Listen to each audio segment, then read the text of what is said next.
Mulankunnathukavu government medical കോളേജിൽ HDSന്റെ നേതൃത്വത്തിൽ പുതിയതായി ആരംഭിക്കാനിരിക്കുന്ന ലാബ് തുടക്കത്തിൽ തന്നെ വൻ വിവാദത്തിലേക്ക്.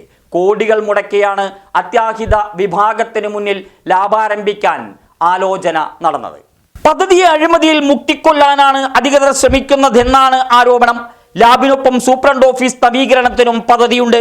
ഇതുമായി ബന്ധപ്പെട്ട് നടക്കുന്ന ഔദ്യോഗിക യോഗത്തിലേക്ക് മെഡിക്കൽ കോളേജിൽ നിന്ന് 2016 വിരമിക്കുകയും തൃശൂരിൽ സ്വകാര്യ ലാബ് നടത്തിവരികയും ചെയ്യുന്ന വ്യക്തിയെ വിളിച്ചു വരുത്തിയതാണ് വൻ വിവാദമായിട്ടുള്ളത്.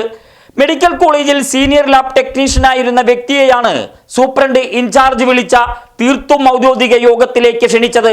Deputy superintendent general, RMO, in charge, accounts officer, lay secretary and treasurer, junior superintendent എന്നിവർ മാത്രം പങ്കെടുക്കുന്ന യോഗത്തിലേക്കാണ് സ്വകാര്യ ലാബുടമയെയും ക്ഷണിച്ചു വരുത്തിയത്. വെള്ളിയാഴ്ച ഉച്ചയ്ക്ക് 12-ന് സൂപ്രണ്ടിന്റെ ചേംബറിലാണ് യോഗം. നടപടി തീർത്തും നിയമലംഘനമാണെന്നും വൻ കുംഭകോണത്തിലേക്ക് വഴിവെക്കുന്നതാണെന്നുമാണ് ആരോപണം. HDS അംഗങ്ങളെ പോലും അറിയിക്കാതെയാണ് സ്വകാര്യ ലാബ് നടത്തിപ്പുകാരനെ യോഗത്തിൽ പങ്കെടുപ്പിക്കുന്നത്. കളക്ടർക്ക് പരാതി നൽകാൻ തീരുമാനമെടുത്തതായി HDS അംഗങ്ങൾ അറിയിച്ചു.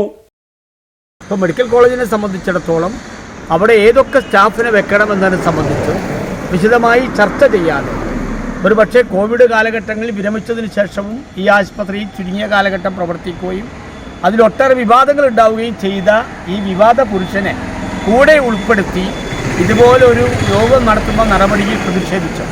ബഹുമാനപ്പെട്ട ആശുപത്രി വികസന സമിതിയുടെ വൈസ് ചെയർമാനും പ്രിൻസിപ്പൽക്കും അതുപോലെ തന്നെ ആശുപത്രി വികസന സമിതിയുടെ കൺവീനർ സൂപ്രണ്ടിനും HDS അംഗങ്ങളുടെ നേതൃത്വത്തിൽ ഇന്ന് പരാതി നൽകുകയുണ്ട്.